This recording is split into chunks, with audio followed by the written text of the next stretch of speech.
Hi, I'm Jessica Citizen from Player Attack. We are at E3 2012. I'm here with Nick and Bruce from Nnooo, who are Australian developers a long way from home, just like we are.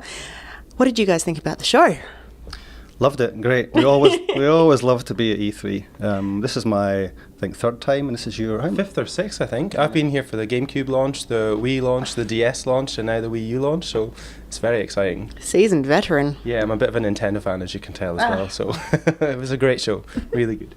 So what did you guys think about the Wii U when it was, last year it was revealed. This year they're pimping some more stuff that's actually coming out. What did you think about that?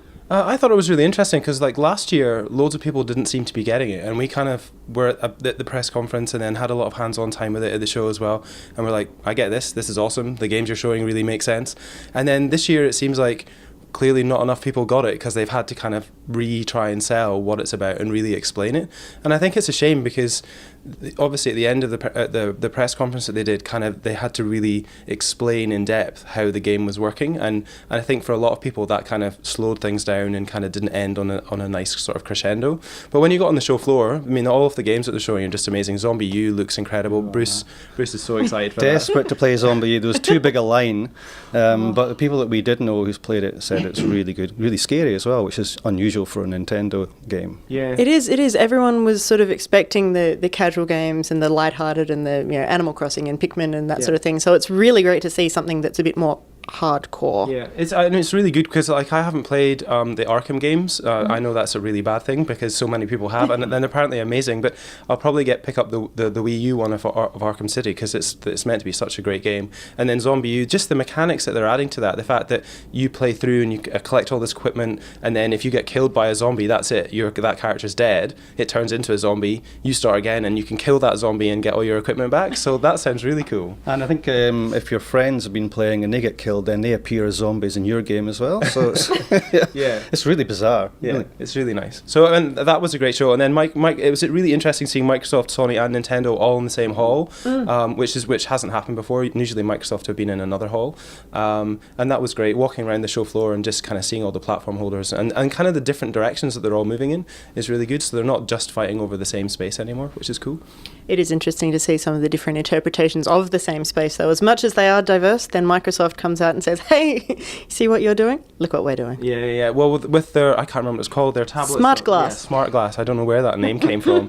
But I think that's going to be really interesting. And obviously it makes Wii U development for some of the third parties a little bit easier if they're like, well, we can keep some of this functionality in our games and put it out on Xbox 360 and maybe on PlayStation 3 with Vita support. So that's good. But I think, from consumer point of view and for from maybe making games as well, obviously with the Wii U, people have got a tablet there with the console, so that every consumer is going to have that, and you can maybe do something a bit more special.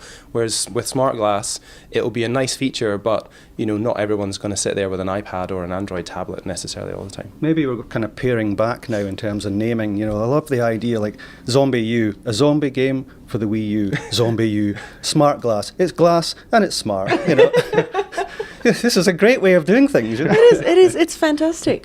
But while we're busily talking about what everybody else is doing, what are you guys doing? You've been here, you've been showing off your wares. Yes. How have they been received? Really well, actually. We've been talking about Spirit Hunters for a long time. It's been one of the most complex games for us to develop. There's only 5 of us in the studio. 2 of us have been working on Spirit Hunters, so it's taken way longer than we expected. It is actually finished now, which is great. So we're just in the final throes.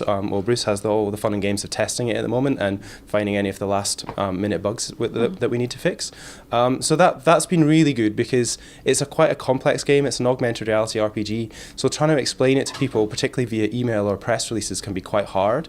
So actually sitting down, showing it, Bruce was doing really well at showing it to people, so that went really, really well. And then escapeVektor. Yeah, escapeVektor's now on Vita and on DSiWare, also for 3DS, and we're really looking forward to getting this out and getting kind of showing it to everybody, and the people that have seen all 3 games that we've been able to show have been really excited about them, which excites us back. Yeah. When you give someone a game and they can't put it down, that's always a good sign. Yeah, I remember last time that we had our hands on Spirit Hunters, it was sort of, you're not getting that one back. We're just gonna hang on to that. Have you got a release date for that one yet? No, not yet. So the way it works is we have to submit it to Nintendo, they have to approve it, and then we kind of negotiate release dates. So we are looking at end of year. We're hoping sometime between October and December is kind of the plan for both games. So it's going to be flat out for us because we're trying to get a simultaneous release date on Nintendo and Sony for escapeVektor. It's going to be interesting, and then Spirit Hunters as well. So excellent. Sounds like big things ahead for you guys, and having checked out the new technology that's around, looks like big things ahead for everybody. So thank you very much for your time. Thanks very much for interviewing us. Thanks, Jesse.